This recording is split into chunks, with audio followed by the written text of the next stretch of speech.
SimWorld presents Around the Table with E and the Fat Man.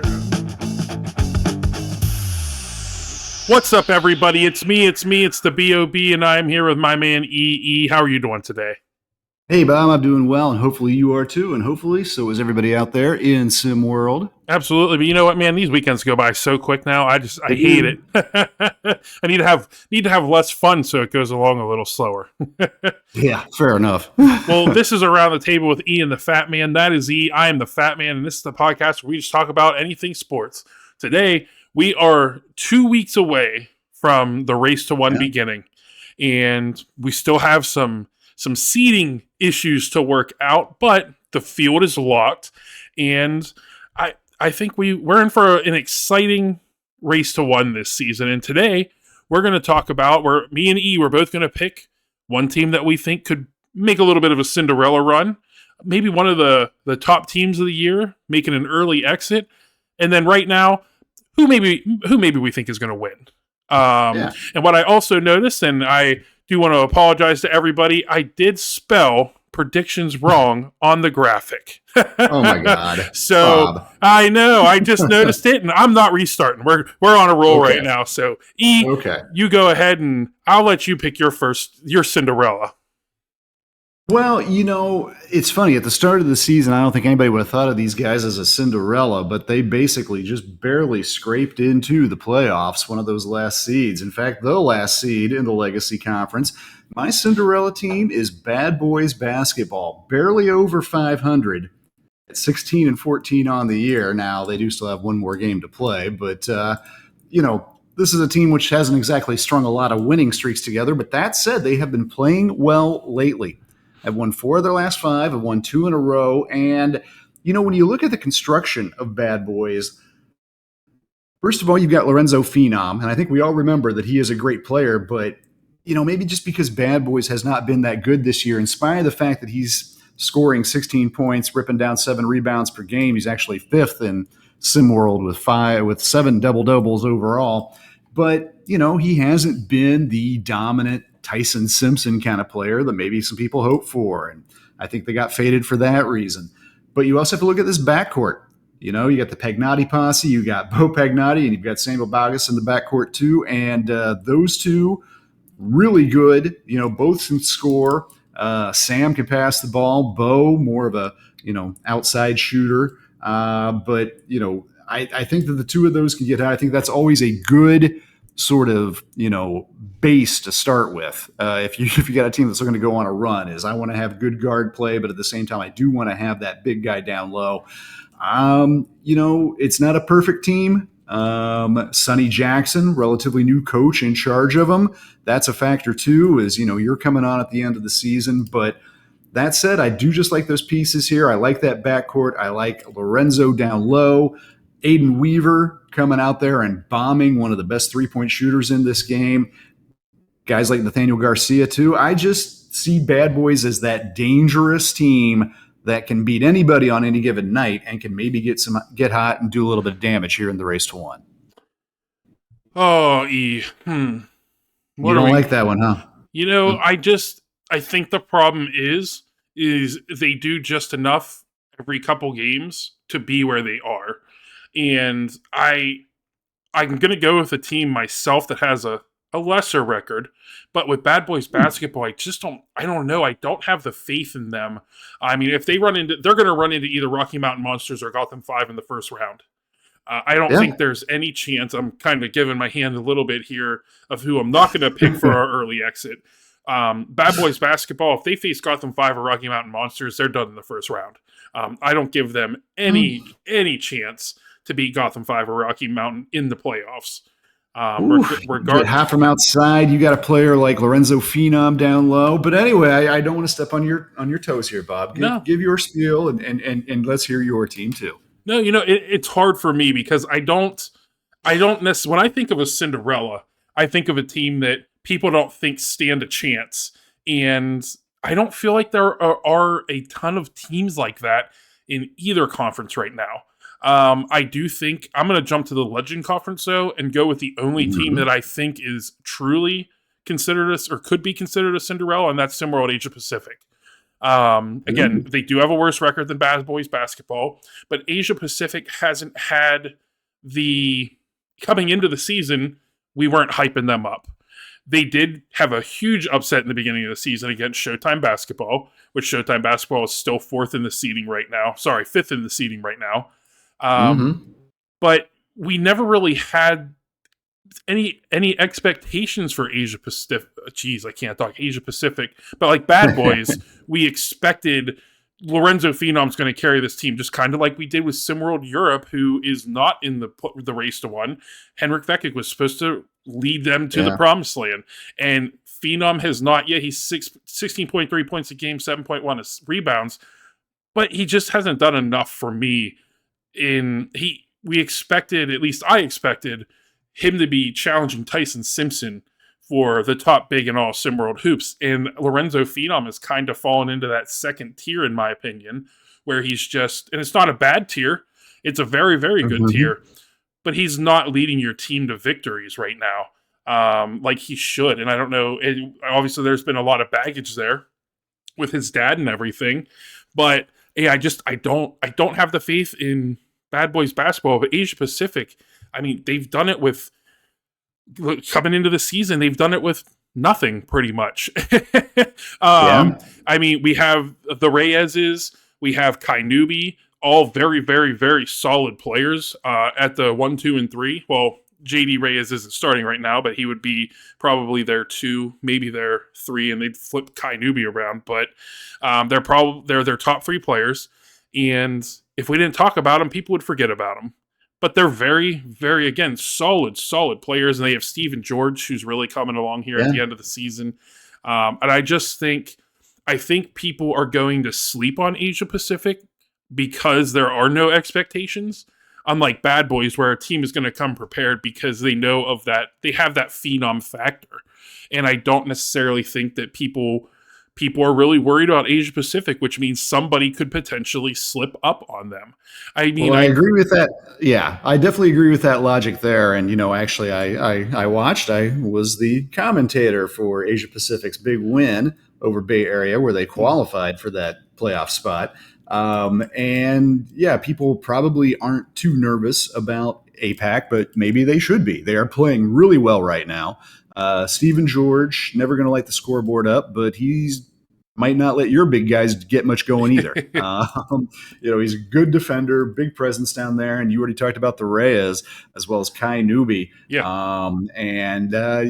Having that clutch gene is important too. And they certainly showed that with what I think was the game of the year, perhaps, with that buzzer beater to knock off Bay Area and lock in that playoff spot. So I don't hate Asia Pacific.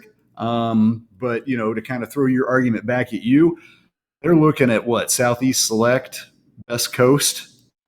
Yeah, maybe can H-Town even squeeze into that? I don't even know if they can. Anyway, I don't think the point so. of it is they have a mountain to climb. Absolutely. In that first round game. Absolutely, absolutely. And again, do I expect Southeast Select to lose to Asia Pacific? Probably not. But if Southeast Select comes in looking at, we're going to be playing the Yacht Club or Showtime in 2 games, and they're not really focused on Asia Pacific, I do see it potentially happening. Again, Southeast Select has the top defensive team in all of SimWorld hoops. I think they're, at least at the worst, they're the number 2 team in all of SimWorld hoops. And there's a couple teams that have an argument for the number one overall, I think, and they're one of them. So yeah, do I think that Southeast Select should lose to Asia Pacific? Absolutely not. But if Southeast Select comes in looking forward to a couple games down the road, whether it's Yacht Club or Showtime or whoever, then I 100% see them being a potential upset alert. All right. I like it. Well, if you've got them on upset alert, is that the team that you are pegging as a high-ranked seed that you think is most likely to fall out early in this competition? No. I believe that, and I would be surprised if you have a different choice here, and you might surprise me. But with the way that they have been playing, despite being the top team for the majority of the year, I think the Originators are going to probably bounce out in the first round. I think that the Originators, I mean, they're going to be going up against, let's look at the bottom three right now. Beyond the Arch, Reigning Trays, Bad Boys Basketball. I mean, they've beaten Beyond the Arch and Reigning Trays. I think they have not beaten Bad Boys Basketball this season, but I think all of those losses to Bad Boys have been very close. But just the way that they have been playing this season, at the end of the season here, I think they're on a 4-game losing streak. Is that correct? Yeah, they've lost 4 in a row. Yeah, with the way that they have been playing, I can easily see them bouncing out in the first round. And maybe the Originators looking towards next season with, I don't know, with not super high expectations, maybe. Yeah. So, I mean, well, they go. I apologize. I want to. Yeah, you go ahead. You go ahead, E. Yeah, well, I know. I mean, I didn't want to jump in, but I might as well because you're right on this one. I also have the Originators as most likely to go out early. Doesn't mean I think they're going to lose their first round game necessarily, but could I see them losing that first round game against any one of those teams you mentioned? Yeah, I sure could. And I'm increasingly having a hard time seeing them go deep in this thing. And that's a little bit shocking considering, how good DJ Wagner is. Yeah. How good a lot of this team has been all year long, too. Victoras Ilgauskas has gotten a lot of press. Kadarius Loftus can light it up from outside. And then, of course, there's Coach Alyssa Dodge, a SimWorld veteran and one of the best coaches in this game. But she and her team have stumbled down the stretch here, and I really think that the two factors working against them, number one, is just that they're not playing well right now, and they picked a bad time to do that. Yeah. You want to be hot going into the postseason, not the reverse of hot. And that's right where this team is. I mean, they were 21-5, running away with the number 1 overall seed in all of SimWorld, and then the wheels have just fallen off. But I also don't think it's all been purely, just bad luck or coincidence or whatever that they've strung some losses here together. I think, honestly, they've been figured out a little bit here late in the season. And, if the Originators have a weakness, it's, outside of a couple guys, I mean, only DJ Wagner, Victoras Ilgauskas, and Jace Daniel, who averages 1.9 points a game. Those are the only 3 players shooting above 50% on this team. Mm-hmm. They can struggle to shoot at times, no doubt about that. Jared Quinney, who's coming back off the bench again, but, averaging almost 10 points a game of the season, but his shooting percentage is down to it's below 41% on the year. Kamari Ward's right there in the same bucket with him. I mean, they've just got some inefficient shooters, or at least particularly recently guys who've had trouble filling it up. And also, and this just comes from, the eye test, just watching games, but I feel like teams have figured out that the Originators have a little bit of a quickness issue. Not necessarily that they're getting beat up and down the court every time, but just in terms of coming off screens and making cuts, we've seen teams carve them up more than a few times in their recent games. So I think the blueprint's a little bit out there, and I think that this team is just stumbling at the exact wrong time, and it's hard to arrest that fall. What a great season for the Originators. A lot of these kids are going to go on to bigger, better things, but I have a feeling it might be a disappointment at the end of this road for this Originator squad. I personally think that the bigger issue is, and it's really been evident in the last few games, it happened a couple times early in the season, but I would say probably in this 4-game losing streak, if we go back and watch, for whatever reason, Kadarius Loftus and Eric Nelson has done it all season, but he doesn't play as much, so it hasn't been as evident. Jared Quinney, they have completely avoided shooting the 3. They're not even trying. In the last game against Gotham 5, if you go back and watch, Kadarius Loftus decided that it would be smart to drive inside on Lovejoy and Muggan Williams every single time he had the ball. At some point, I think maybe we need to just don't let anybody touch the ball but DJ Wagner. Don't let him pass the ball. Let him go up the court. Just run around until he finds an open shot, because for whatever reason, some of these kids, I hate to say it because they're kids and they're still learning, but you don't forget everything that you've done all year. in the most important time of the year. And again, Yeah. Kadarius Loftus, their percentages, their field goal percentages, I don't believe really tell the story of them as players.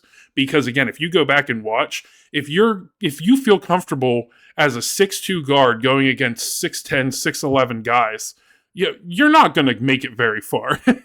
No. and that to Well, me has been the biggest factor in this 4-game losing streak, is that the kids outside of Wagner, all the other kids just seem to have they've forgotten how to play basketball, it seems, or well, whatever. forgotten what they're good at. I mean, Yeah. Loftus is an incredible sharpshooter. He's an amazing shooter from outside. But you're right that recently, and particularly in that G5 game, he basically decided he was De'Aaron Fox. Yeah. You know, I think can he get took right one to the rack. I think he took 1 3 in the Gotham 5 game.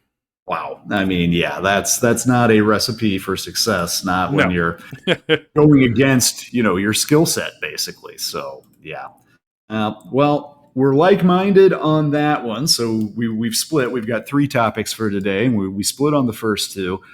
Coming around to the third and final one, which, of these 16 teams, and we know now who. I mean, we're still fighting over a couple of, spots in terms of the rankings and the seedings, but these 16 teams who will be playing are all known.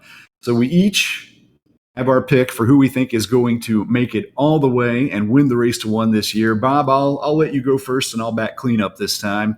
Who you got making a title run? Oh, it's hard because I'll be honest, I think there's one team in the Legend Conference that has a chance, and that's Southeast Select.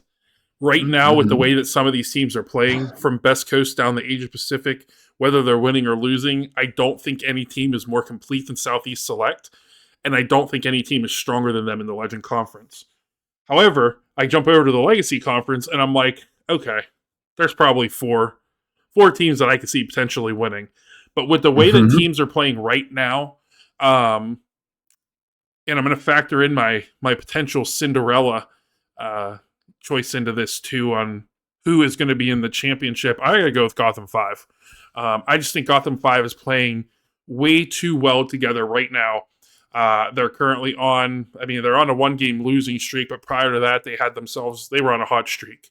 They were on a very, very, very hot streak, and I just think that Gotham 5 is playing the most complete ball right now in the Legacy Conference, at least, and I just think that I don't think anybody is going to be able to slow them down right now. So I'm going to go Gotham 5, and I think it's going to be on the back of Mbako, which is shocking because of how far he fell to start the season. He disappeared. He wasn't anything what we expected him to be, but he has absolutely turned it on in the second half of the season, and I think he is going to lead Gotham 5 to the Race to 1 championship. All right. Well, I like that call. I mean, and obviously G5 has been playing great ball. Yeah. They are on a tear over their last 15, 20 games. There is no doubt about that. And I could definitely see them making a deep run, even a title game run. But I am going to disagree with you. My head might want to, if I have that little angel on my shoulder, it's chirping, oh no, listen to Bob right now. Listen to Bob. But I don't want to. I'm going with my heart instead. And actually, my heart's been in this place for quite some time now. And I'm not shaking it. In fact, my last viewing of this team even kind of solidified the fact that I think they are a true threat, a real contender. I am going with the Best Coast Ballers. I feel like Lace Darius Outlaw and friends have it in them. I could see LDO just sort of going on a tear, the kind of tear that not only brings you a Race to 1 title, but also brings LDO personally a SimWorld Player of the Year crown and, the number 4 overall ranked player within the game, scoring more than 22 points and dishing out 5 assists. I mean, it wouldn't surprise anybody, but this is a team, and we're seeing, we're watching Showtime, unfortunately, have to struggle with this late in the season too, losing Bronny. You lose a superstar of that caliber, and it's really tough to recover. Well, don't forget that Best Coast had to lose Mikey Williams earlier this season. Yeah. It seems like old news now, but that was a loss of a great player who, could have, maybe should have left them in disarray. And instead, you are looking at a 20-9 club has won 2 in a row here at the end of the season. And I've talked about LDO, but I love what they do with the undersized but strong and tough duo, Lene Newman, Vangelos Mullins in the paint. You can ask Corey Yams about what it's like to try to go up against Mullins and Newman when they're on their game. Sky Buckner-Williams is somebody who I've been hyping for a while now. He really kind of entered the lineup when Mikey Williams walked away. He is a defensive pest. Landon Quilton shoots a little bit too much, but he can be streaky as well. And then you have other guys on this squad too. Dre Ryder, definitely one for the future, just 16, but 6'8", outside shooter who has potential. Akil Huber as well, and a savvy veteran coming off the bench down low too, like Austin Ajavan. I like what Coach Aaron Murray has going on out there in Santa Barbara. I can see Best Coast led by none other than LDO making a big push, making the title game and walking away with it all this year. I mean, it's absolutely 100% possible. Do I think you're wrong? Yes, but that's okay. No, but you know what? We're going to find out starting August 12th, Bob. Absolutely. You know what, though? I would love to see this. I think I have a dream championship right now. And I think I would love to see the Yacht Club take on Rating Trays. I'm just sitting here while we're talking. We have not talked about them at all, or we might have mentioned them. I don't think I've mentioned. We mentioned them briefly, but didn't really dive into them. I think that would be a pretty cool championship game. hey, look, I mean, you got Yacht Club with Dominic Bianco. You got Lone Star basketball out there. Remember when Lone Star was red hot start of the year and people were talking about them? Maybe Texas was going to be, where it was all out. We haven't even mentioned the Rocky Mountain Monsters, really. They're 21-8. They're top of the legacy right now. Got to see where they end up. And, of course, Fareed Redmond and Beasts of the East. Run DMV, we know, can get as hot as anybody out there in the league. Bay Area, they're stumbling hard. Showtime's in trouble. We have a lot of storylines. We have a lot of drama, and it should be a really fun race to one. Absolutely. Well, everybody, we appreciate you taking the time to listen to us, and we hope you have a good rest of your weekend. See you, folks.